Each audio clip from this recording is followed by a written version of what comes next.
Hello everyone and happy Pride. It is June, it is Pride Month, and of course I'm doing a special Pride video to kick off Pride Month, and there's also going to be some LGBTQ related content on my channel all through this month.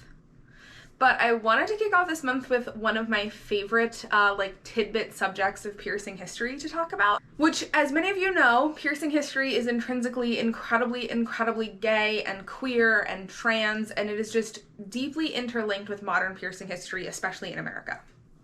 But today I specifically want to talk about the notion of the gay ear. Now, as many of you may know or may not know, for a very long time, men would get one single ear piercing, and it was very much considered a straight ear and a gay ear.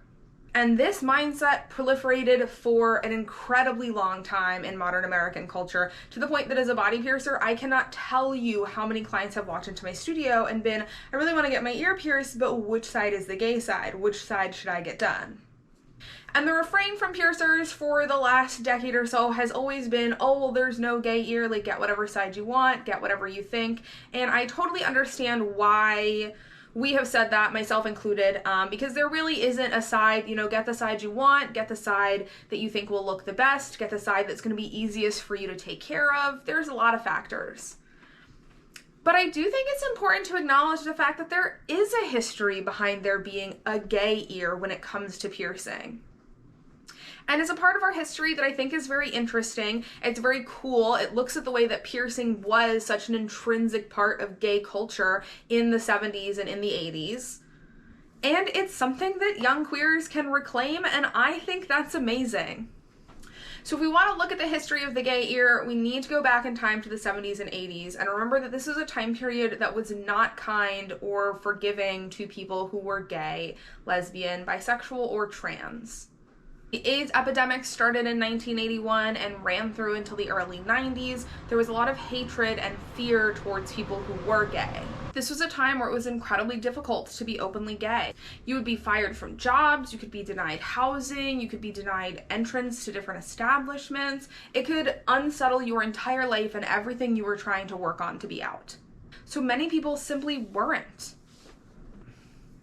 Being gay was a secret. It was something that you kept hidden. And in many cities and groups and cultures around the country, small codes popped up as ways to signify to someone else that you were gay. And one of those involved ear piercing.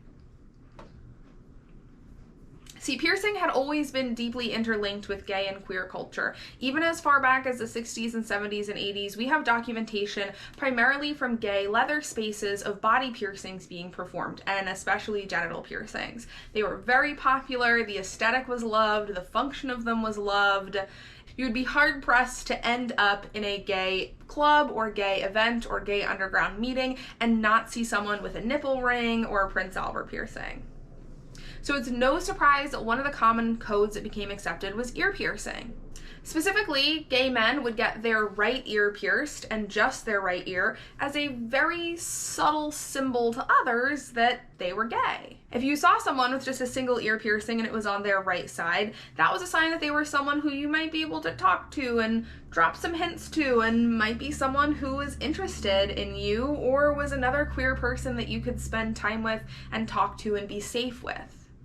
And little symbols like this existed all over the place. Hanky Code is another one of the most well-known, with dozens of different meanings for different colored handkerchiefs, where on their pocket of your jeans they were worn, and with codes that changed regionally. Hanky Code in San Francisco was a little bit different than Hanky Code in New York for a lot of folks. However, the gay ear did get picked up on by mainstream media, and it became something that became more and more recognized as time went on. In fact, the New York Times even published an article in 1991 discussing ear piercing and the fact that ear piercings were becoming more prevalent, and specifically mentioning the gay ear. The phrase that the New York Times used, and the phrase that it ended up coining into popularity forever, was "left is right and right is wrong." Wrong in this sense being gay. And this phrase was supposed to help straight men remember what ear to get pierced. Your left ear was a-okay, but your right ear was a bad sign, because it meant that you were gay. Now, of course, this phrase is incredibly homophobic and incredibly problematic and just not great. But this is still the phrase the New York Times published. This is the phrase that everyone was saying back then, and that became a way to really cement into culture that a piercing in your right ear meant that you were gay. Now, fortunately, piercings began to explode into the mainstream around this same time frame. We saw piercings become increasingly popular with celebrities, bikers, tattoo artists, and it became an incredibly easy thing to justify away having a right ear piercing, especially with so many tough, strong groups of people having piercings.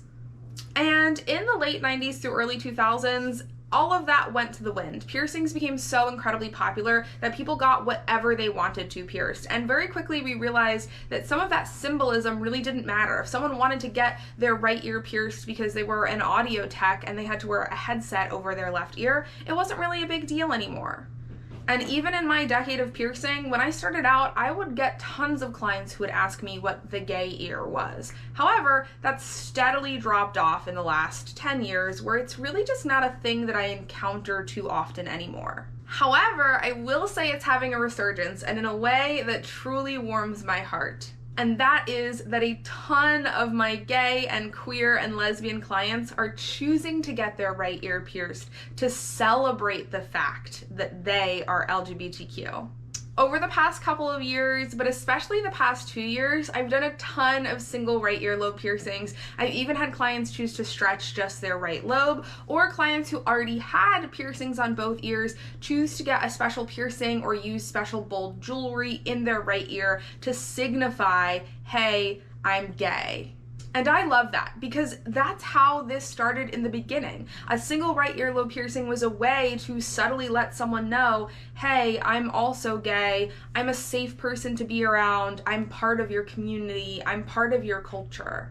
And unfortunately, that was kind of taken from us with phrases like left is right, right is wrong, and it was made to be a negative or a bad thing to have just a single right earlobe piercing. So I cannot tell you how much happiness it fills me with to see gay and lesbian and trans youth opting to get this piercing as a way to reclaim that symbol and say, yeah, this piercing does mean that I'm gay. That's the whole point. I literally think it is so incredibly empowering to take something that was originally a symbol of queer culture, that was lost to homophobia and transphobia and hate, and take it back and pry it from the grips of all those crusty old white straight men who tried to take it from us and say, no, no, no, we're getting our right ear pierced. It is for us. That is the gay ear, and we are proud that that is the gay ear. In fact, I think we should all put our collective brains together and come up with a new cute phrase, something like, you're safe here, right is queer, or something along those lines. I don't know, I'm not good at rhyming, so I would love to take suggestions, but I think it would be so clever if the queer community as a whole came up with a phrase that embraced taking back the single right earlobe piercing as a symbol of gay culture and as a way to reclaim what was taken from us. That is a brief history of the gay ear. I hope you liked it. I think these little tidbits of piercing history are super fascinating, and I honestly love just how gay and queer piercing history really is. So if y'all want to see me do some more videos about the overlap between piercing and the queer community, let me know in the comments, because I kind of think I want to, because not enough folks are educated about, like, literally how gay piercing is. And I think it's really cool that that's been such a big part of the community for so long. And if you are someone who is gay, lesbian, bi, trans, non-binary, and you have done either a single right earlobe piercing or some kind of project, or you have something in mind for your right ear to celebrate the fact that you're queer, honestly, get in touch with me, because I would love to do a project, maybe for my blog, or maybe for YouTube, or maybe just kind of like an art piece, celebrating the way in which queer youth is reclaiming this piercing and making it gay again in all of the best ways. I hope you liked this video and this little piece of history. As normal, if you like the content that I put out, please hit like and subscribe, and I look forward to chatting with you soon and making a whole bunch of hella gay videos here for Pride Month on my channel. I can't wait till we hang out and chat again. Have a great rest of your day, and happy Pride!